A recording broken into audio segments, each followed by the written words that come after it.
Namaste. We wish everybody health, wealth, peace, and prosperity. Money manifestation and success.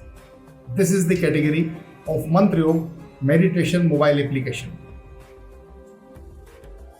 What are the vibrations? They have got the capacity to attract money and success. Chapter 13 and chapter 36 from Shukla Yajurveda. The mantras are compiled in this particular category. Also, the Shukra Graha Vedic mantra and Bij mantra are compiled in this particular category. This particular combination helps in money manifestation and success.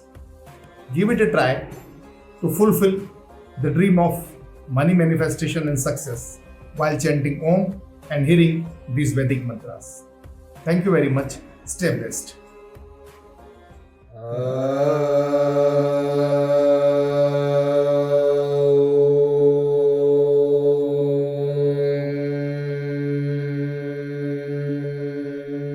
हिरण्यगर्भः समवर्तताग्रे भूतस्य जातः पतिरेक आसीत् सदाधार पृथिवीर्यामुते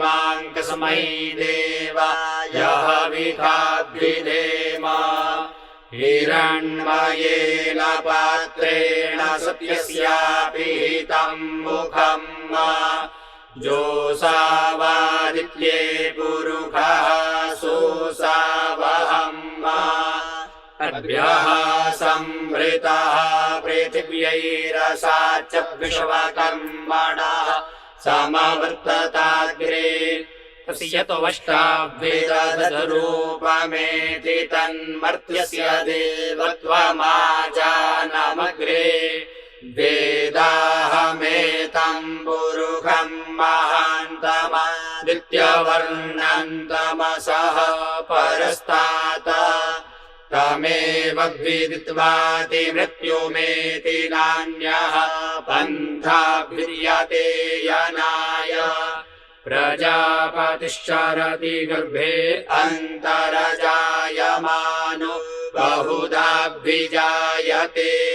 तस्य योनिं परिपश्यन्ति धीरास्तस्मिन् हतस्तुर्भुवनानि विश्वा जो देवेभ्य आतपति जो देवानां पुरोहितः पूर्वो जो देवेभ्यो जातो नमो रुचाय ब्राह्मये रुचं ब्राह्मं जनयन्तो देवा अग्रे तद्ब्रुवन् यस्त्वैवं ब्राह्मणो विद्यात्तस्य देवा असन्वशे श्रीश्च ते लक्ष्मीश्च पत्न्या वहोरात्रे पार्श्वे नक्षत्राणि रूपमश्विनौ व्यात्तम् इषणन्निखाणामुम्ब इखाण सर्वलोकं व इखाण द्यौः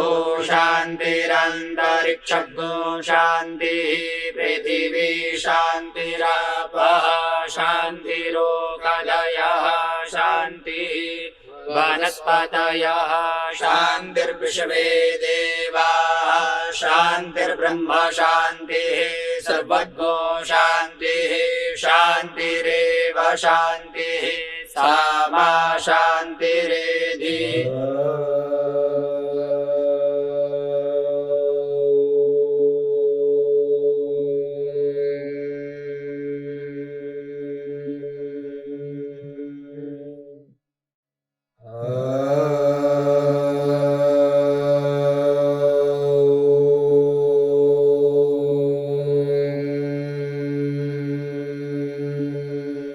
हिरण्यगर्भः समवर्तताग्रे भूतस्य जातः पतिरेक आसीत् सदाधार पृथिवीर्यामुते